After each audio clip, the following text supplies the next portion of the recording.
Most travelers overpack. It's a fact, but the pros, the people who live out of a suitcase for months at a time, they have cut these 9 specific things from their bags completely, and it changed how they travel forever. If you have ever found yourself sitting on your suitcase trying to force the zipper shut, or sweating through a t-shirt while dragging a heavy bag up 3 flights of stairs, you need to hear this. By the end of this video, we aren't just going to save you space, we are going to save you money on baggage fees and save your sanity. Stick around, because number 4 is a mistake almost everyone makes, and number 9 is a luxury item that is actually ruining your sleep. Let's get your luggage lighter, smarter, and decidedly more expert. Why does this actually matter? It isn't just about avoiding the $50 overweight bag fee, although that is nice. It is about mobility. When you eliminate the junk, you eliminate the stress. You move through airports faster. You can catch earlier trains. You don't look like a tourist struggling with massive luggage, which actually makes you safer. We are going to position you as an expert traveler. This isn't generic advice about rolling your socks. This is about ruthlessly eliminating the items that are weighing you down physically and mentally. Let's dive into the 9 things expert travelers have completely banned from their packing lists. Thing number 1 is bulky clothes you will practically never wear. We have all done it. We pack for the fantasy version of our trip rather than the reality. You look at that thick, chunky cable knit sweater and think, what if there is a freak snowstorm in Barcelona in September? Or what if I get invited to a diplomatic gala? So you pack the heavy coat, the rigid denim that takes 3 days to dry, and the formal wear. Expert travelers know that bulk is the enemy of freedom. They have eliminated single-use bulky items entirely. Instead, they rely on layering. One heavy sweater takes up the same amount of space as 3 lightweight merino wool long-sleeve shirts. The difference is that the wool shirts can be layered to be just as warm, but they can also be worn individually on milder days. If you pack one giant hoodie, you are stuck with that bulk whether it is cold or not. If you pack layers, you have temperature control. The pros look for high-performance fabric. They want things that compress down to the size of an apple, not things that fold to the size of a phone book. If an item of clothing only works in one specific scenario, it does not earn a spot in the bag. If you can't wear it to a dinner and on a hike, leave it in the closet. Thing number 2 is a major offender: too many shoes. Shoes are the heaviest, most awkward, and space-consuming items you own. They are filled with dead air and they are rigid. Amateur travelers often pack a pair for walking, a pair for the gym, a pair for a nice dinner, sandals for the shower, and flip-flops for the beach. Suddenly, half your suitcase is just rubber and leather. Expert travelers have a strict rule: never bring more than 2 or 3 pairs total, and that includes the ones on your feet. You need to find the unicorn shoe, a pair that looks good for a casual dinner but is comfortable enough to walk 10 miles. High heels or dress shoes worn only a couple of hours waste space. Wear your bulkiest shoes on the plane. Pack one lightweight pair of sneakers or loafers and maybe flat sandals for warm weather. Struggling to close your bag? Start with the shoes. Reducing footwear is one of the most effective minimalist packing tips.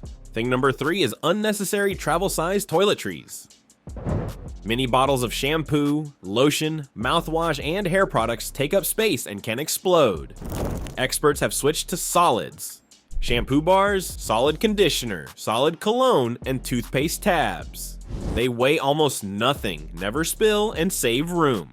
Plus, you can buy soap, sunscreen, and toothpaste at your destination, freeing weight and speeding you through security. Thing number 4 is what if gadgets. Anxiety about running out of power leads to multiple backup batteries, cords, chargers, and even travel routers. This cable spaghetti is heavy and stressful. The pro move is consolidation. You need one high power wall plug with multiple USB-C ports that can charge your laptop and your phone simultaneously. You need 2 cables max, usually a USB-C to USB-C and a lightning cable. That's it. You don't need the waffle maker. You don't need the massive noise canceling headphones if your earbuds do the job. You don't need a dedicated camera unless you are a professional photographer. Your phone is likely 4K quality. Simplify your tech. If you haven't used a gadget in the last 3 days of your normal life, you certainly won't use it when you're too busy exploring a new city. These travel light hacks are essential for keeping your tech manageable. Thing number 5 is excessive paper and guides. There was a time when traveling meant carrying a Lonely Planet book that was 3 inches inches thick, a folder full of printed hotel confirmations, physical maps, and a phrase book. That paper is dense, heavy, and totally obsolete, yet many people still print everything out just in case their phone dies. Expert travelers have eliminated paper entirely. Everything is digital. They download offline maps on Google Maps so they can navigate without data. They save PDF copies of their itineraries and passports in a secure cloud folder that is accessible offline. They use translation apps. If you absolutely love the feel of a guidebook, buy the ebook version for your phone or tablet. Carrying 2 pounds of paper around a city all day is an amateur move that drains your energy. Trust the technology and maybe carry one single sheet of paper with emergency numbers if you are truly paranoid, but ditch the library. Thing number 6 is the bag within a bag syndrome. Travelers often pack a backpack, then they shove a beach tote inside, then a fanny pack, and maybe a separate laundry bag. These empty bags take up surprising amounts of volume. The expert solution is a collapsible multi-purpose tote that rolls up to the size of a fist. Use it for groceries, the beach, or laundry. Skip a structured purse or second backpack. If your carry-on lacks a detachable day pack, bring one ultra-lightweight drawstring bag or packable sling.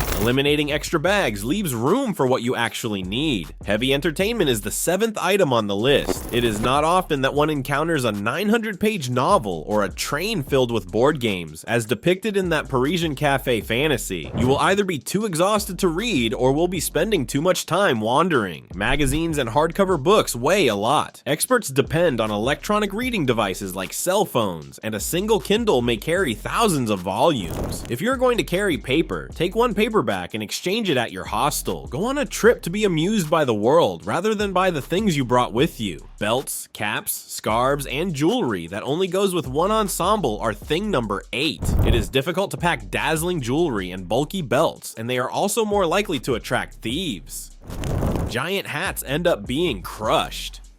Professionals make use of a capsule kit, which consists of one pair of elastic waist jeans or a multi-purpose belt, one lightweight scarf, and leave pricey jewelry like earrings and watches at home. This reduces the burden you are carrying and assists you in fitting in. Thing number 9. Clunky comfort products like travel blankets, memory foam neck pillows, and an excessive amount of packing cubes. These do not increase comfort, they add bulk instead. Specialists use a sweatshirt to support the neck, wear several layers of clothing to stay warm, and limit their use of compression cubes to 2. You will have significantly greater mobility when you get rid of these bulky objects, and it is a lot more valuable than the luxuries of being overloaded. Here is a quick summary. 1. Unwieldy single-use clothing. 2. 3 or more pairs of shoes. 3. Liquid toiletries. 4. Tangled cords. 5. Paper guides. 6. Additional bags. 7. Weighty entertainment. 8. Flashy accessories. 9. Cumbersome comfort items. You do not have to pay anything to remove these. Instead, you will get speed, security, and freedom. You transition from merely surviving a vacation to actually experiencing it. When you are on the road, simplicity is sophistication. Which of these items were you responsible for packing? A guidebook published in 2015 or 5 pairs of shoes? Leave a comment below and be truthful. If you found these recommendations to be helpful, please click the like button so that we can continue to provide further professional travel strategies. May your journey be a safe one, do not bring too much with you, and we will see you again soon.